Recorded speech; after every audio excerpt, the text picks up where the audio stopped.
What's going on, everybody? Welcome to my YouTube channel. My name is Kieran. I help people using a spiritual perspective. And look what I can do. I can go like this, and the light changes. Isn't that something? Isn't that just absolutely special? So today, speaking of change, though not speaking of lights, we're not going to talk about light fixtures. We will talk about change, though. And specifically, we're going to be talking about change in the sense that it's impossible and that nobody can do it, including me. As it turns out, I'm pretty bad at change. And most people that I see, that I observe, that I recognize, that I talk to, they're all struggling with changes to some degree. Change is essentially this process that we all struggle with because we seem to want to control the process of change.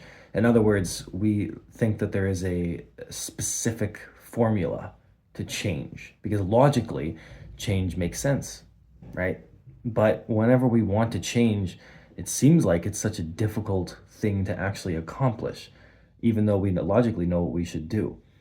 So what I've picked up, observed about change is the reason why, let's use myself as an example, why I struggle many times to actually commit to the changes that I know I should make is because really, when we think of change, we're fundamentally denying ourselves at the same time. So using a good example from my life, and this is probably something most people can resonate with, is losing weight, getting in better shape, becoming healthier. Right now, at this point, last time I weighed myself was 191 pounds, right? So in my life, I've weighed 220 pounds. I've also weighed as low as 152 or 3 pounds, albeit I was on cocaine, but it's still 150 something pounds, pretty good. The best I've ever felt was about 175. So being 191 or whatever at this point, it would be great if I could get back down to even 180 would be ideal for me, right? And yet the more that I have these days where I exercise or I take, go for a long walk or walk all these steps or whatever it may be, it would always, maybe not that night, but maybe the next day, it just goes back into this pattern of overeating. And I've noticed it long enough, the changes that I've tried to make, not just this, but using this example, I've noticed it long enough to come to the conclusion that every single time I try to make a personal change, I am also fundamentally denying myself in the present moment. Meaning that it seems to me that the only way that I can be good or get what I want is if I'm at another level, as if I'm perfect, as if there's something that I can get to in the future that would justify me feeling good, right? Because right now I'm not going to feel good, but in the future when I'm 15 pounds lighter, well, God damn it, I'm going to feel great. And a lot of us have this attitude towards change, whatever it might be. And I know that I definitely do, okay? Speaking for myself, definitely. So it's rather interesting to pick apart that and realize and observe those kind of feelings, because everything that we associate with change are feelings that we deny ourselves now. We only believe that we can feel those ways in the future when we get whatever it is that we want, right? So if it's we want something, a car, a new car, a promotion, a new job, something, usually attached to our sense of worth, our sense of self. We want something, right? A health goal, doesn't matter what it is, love, anything. And usually, more often than not, if not always, the feelings that we associate with that are actually what we want, right?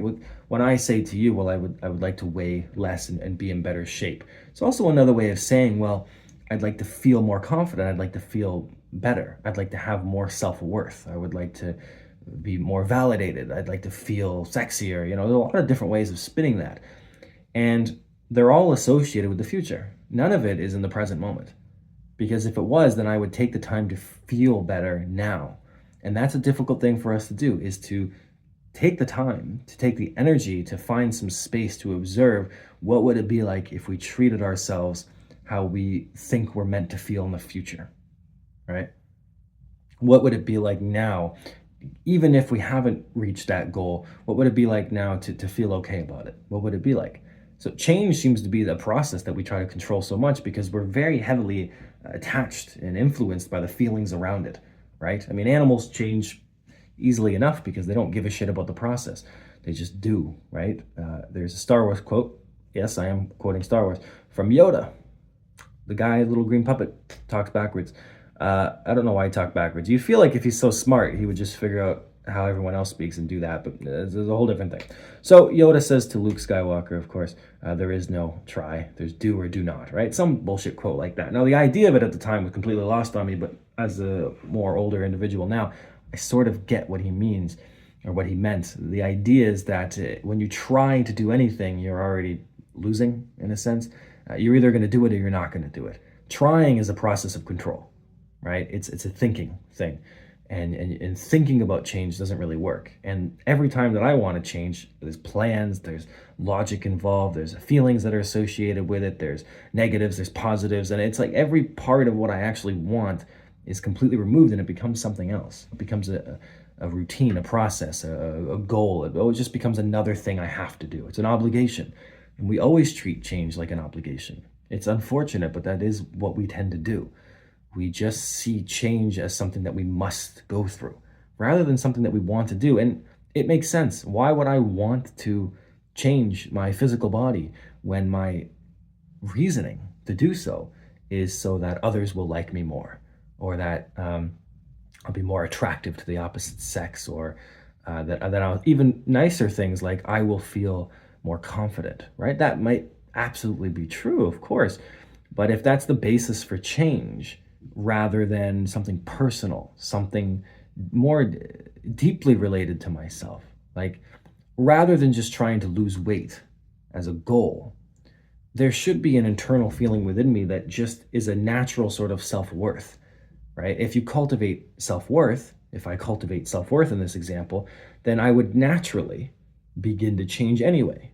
Because if you feel better about yourself, if you take steps to feel better about yourself, emotionally observing yourself, looking at yourself, doing things that make you feel better in general, emotionally, right?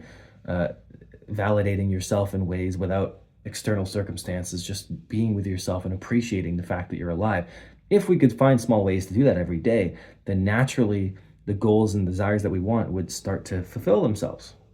Absolutely, right? Like if I take time every day to meditate or be with myself or sit with my emotions and let this sort of heaviness or negativity go away, then I would naturally take lighter actions in the future. I wouldn't even be thinking about it.